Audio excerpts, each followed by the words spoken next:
rapprocher parce qu'il allait s'entretenir désormais avec des généraux. Merci beaucoup Sonia Dridi. On se retrouve un peu plus tard en direct depuis la Maison-Blanche. Alors c'est le média Axios qui a fait les grandes révélations de ce jour. Washington et Téhéran sont maintenant, selon le média, plus proches d'un accord qu'à n'importe quel moment depuis le début de la guerre.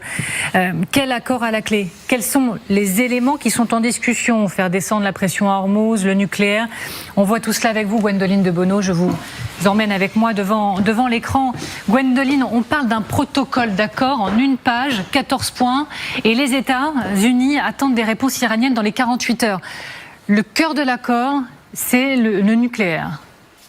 Ben oui, parce que Donald Trump, il l'a répété à maintes reprises, l'Iran ne doit pas avoir l'arme nucléaire. Donc pour qu'il y ait un accord, il faut qu'il y ait des avancées sur la question et non des moindres. D'abord, c'est la première condition, que les Iraniens rendent les 440 kilos d'uranium enrichi à 60%, donc de qualité militaire.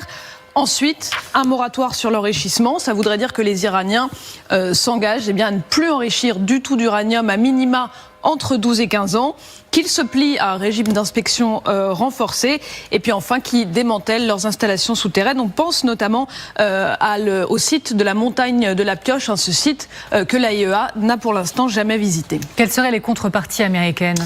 Alors d'abord, Donald Trump, sur son compte Truth, il le dit, si l'Iran, je cite, accepte de donner ce qui a été convenu, d'abord, il y a une levée du blocus américain sur les ports iraniens. Donc ce qui a été convenu, sous-entendu, les 440 kilos d'uranium enrichi. Ensuite, si la négociation avance, levée progressive des sanctions sur l'Iran et peut-être accès aux avoirs gelés, mais on en est encore très très loin.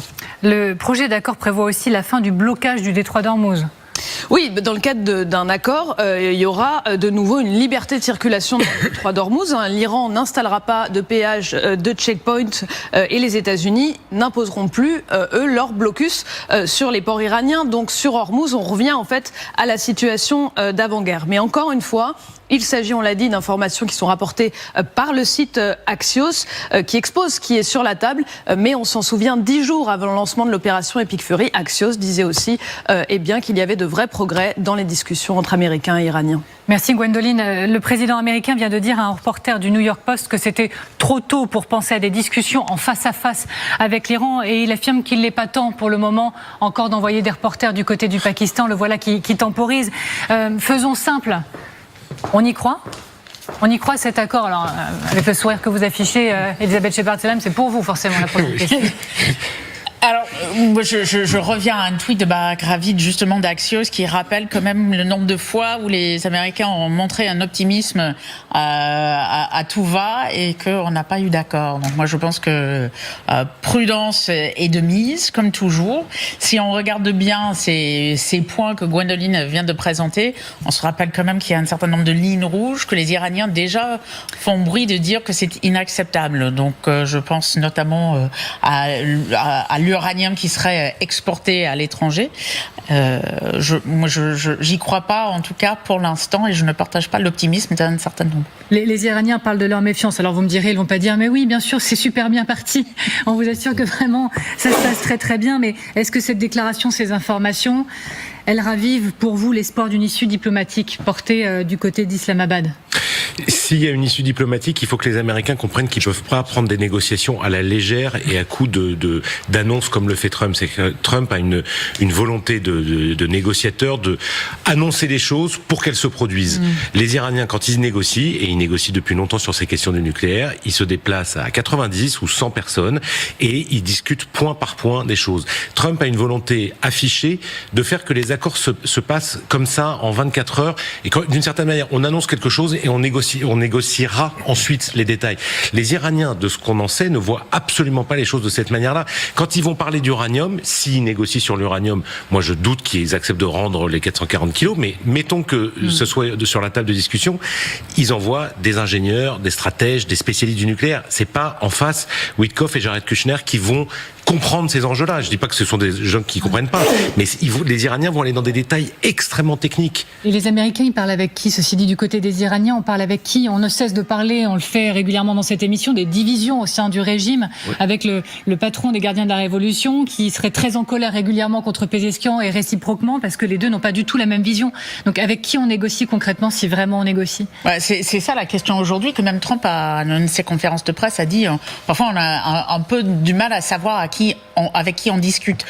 Ce que disait Lucas est très juste. Eux, ils envoient beaucoup de monde. Maintenant, aujourd'hui, on a cette impression que c'est plus les gardiens de la Révolution qui parlent. Et ça, c'est très important parce que c'est quand même des durs à cuire, entre guillemets. De côté américain, je rajouterais quand même qu'ils ont renforcé leur équipe avec Nick Stewart, qui est un expert sur l'Iran.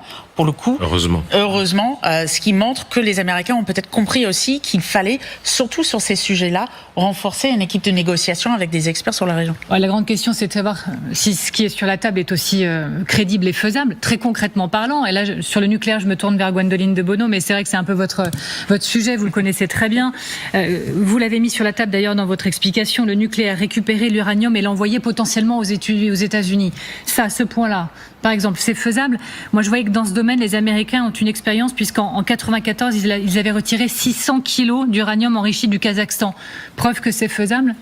Il n'y a aucun problème pour aller prendre de l'uranium, il n'y a aucun problème technique pour que les États-Unis récupèrent les 440 kilos d'uranium enrichi. Sauf que le problème, c'est que les 440 kilos d'uranium enrichi, c'est un problème politique pour le régime. Vous imaginez, là on parle effectivement d'Ahmad Vaidi, le commandant des gardiens de la Révolution, qui est quelqu'un de très dur.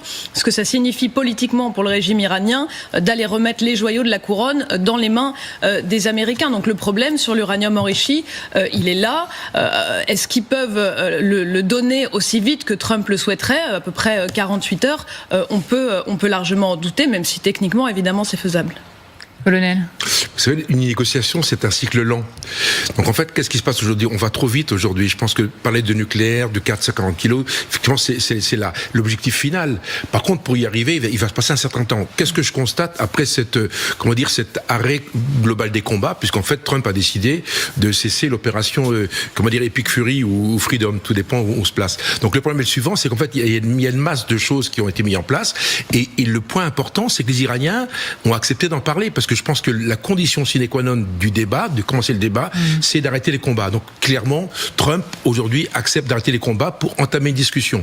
Il y a un point très important, au-delà des midterms, qui est une échéance de moyen terme, on oublie quelque chose. Vous avez la Coupe du Monde de foot qui commence le 15 juin.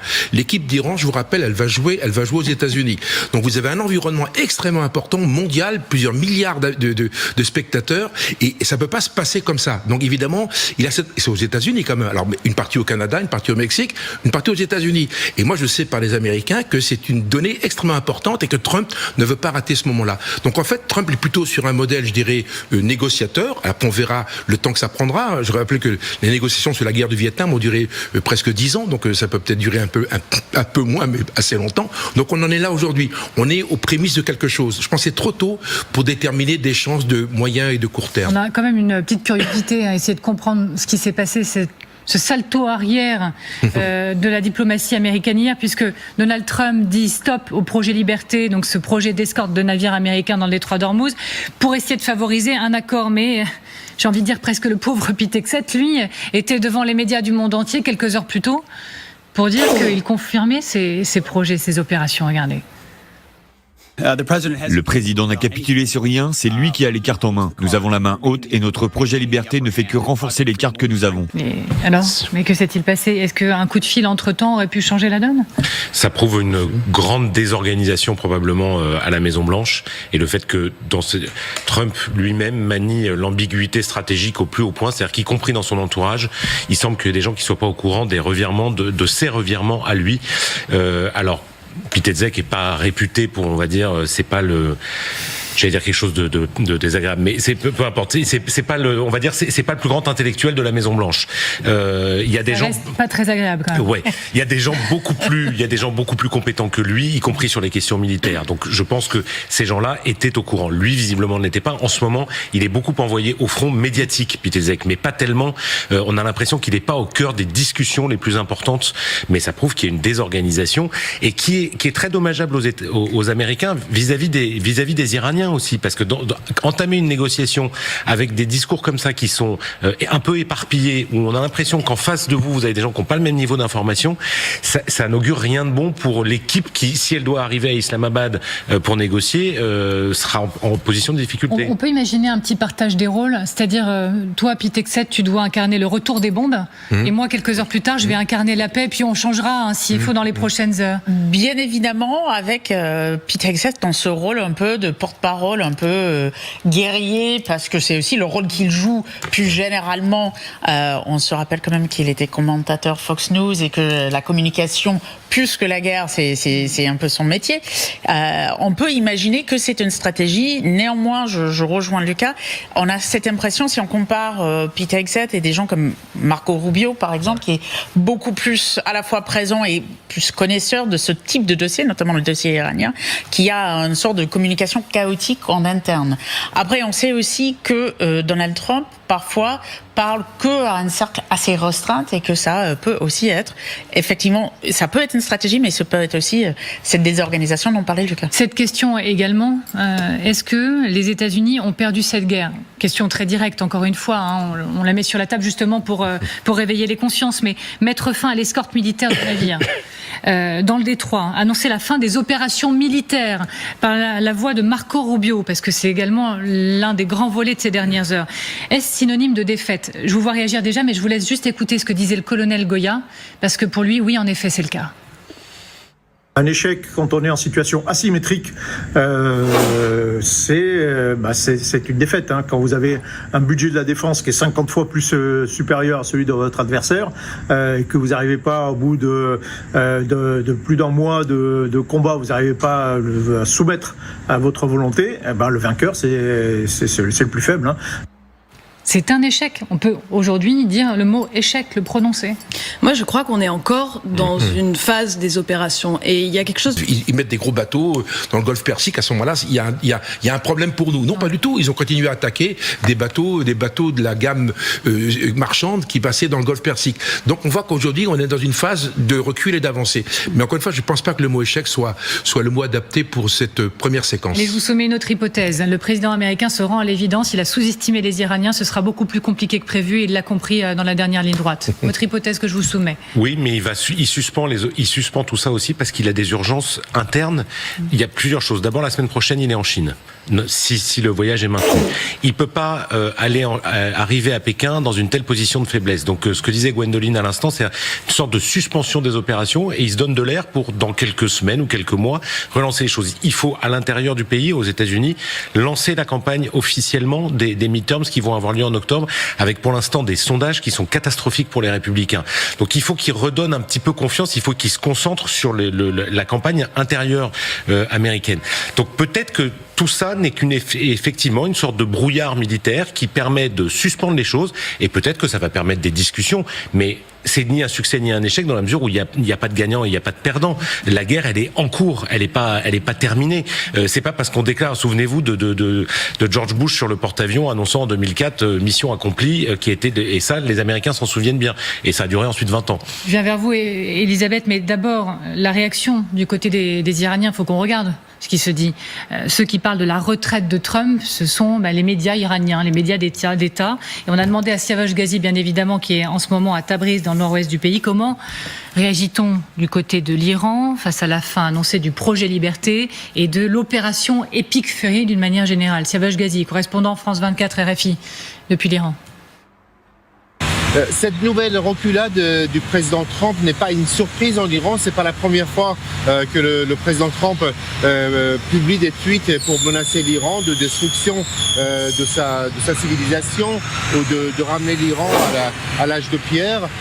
Et donc cette nouvelle reculade de la part du président américain n'est pas une surprise. L'Iran est très clair. L'Iran ne cherche pas la guerre selon les autorités iraniennes, mais veut avoir donc des garanties de non-agression de la part des États-Unis, mais aussi donc un contrôle total sur le détroit d'Ormuz désormais. Donc aucun navire étranger ne peut passer le détroit sans l'autorisation de l'Iran. Il faut aussi que sur tous les fronts, il y ait un arrêt de la guerre, ce qui veut dire que les Israéliens doivent également arrêter d'attaquer le Hezbollah et les régions à majorité chiite au Liban.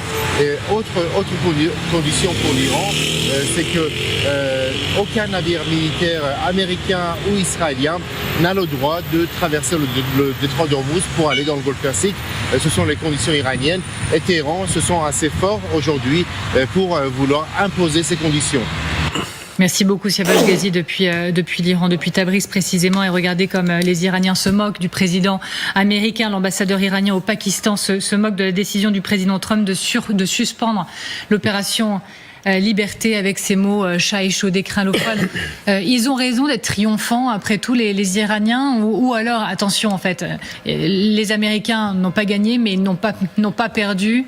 Pareil du côté de Téhéran d'ailleurs. Justement les Américains n'ont ni gagné ni perdu. On a encore du temps et je pense que les Iraniens ont besoin de crier victoire aussi en interne. Il faut occuper le terrain, montrer qu'ils contrôlent encore le pays, que le régime est encore là.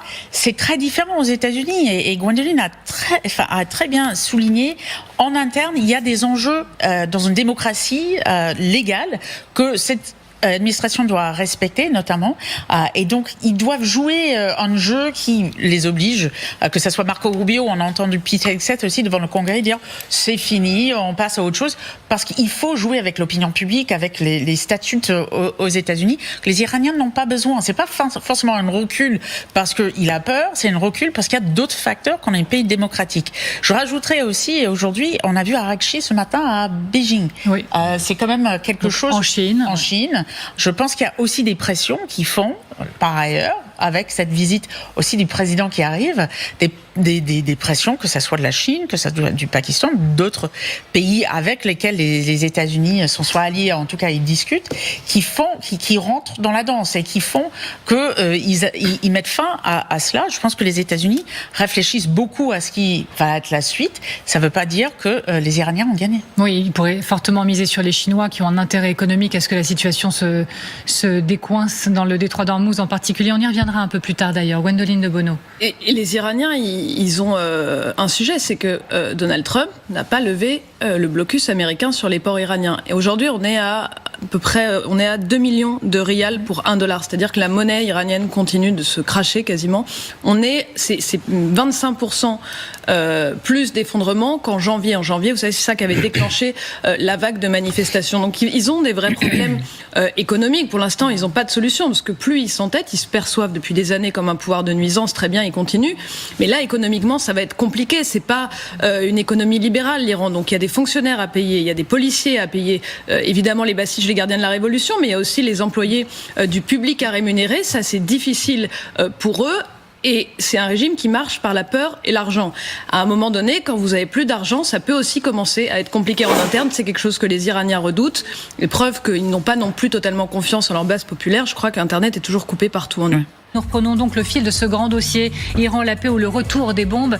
Et donc toujours ravi d'en parler avec Elisabeth Shepard-Selam, avec Gwendoline de Bono, avec le colonel Père de Jong, avec Lucas Manger et avec vous, Jean-François Bureau. Merci encore une fois d'avoir accepté l'invitation, c'est précieux. Vous êtes ancien secrétaire général adjoint de l'OTAN.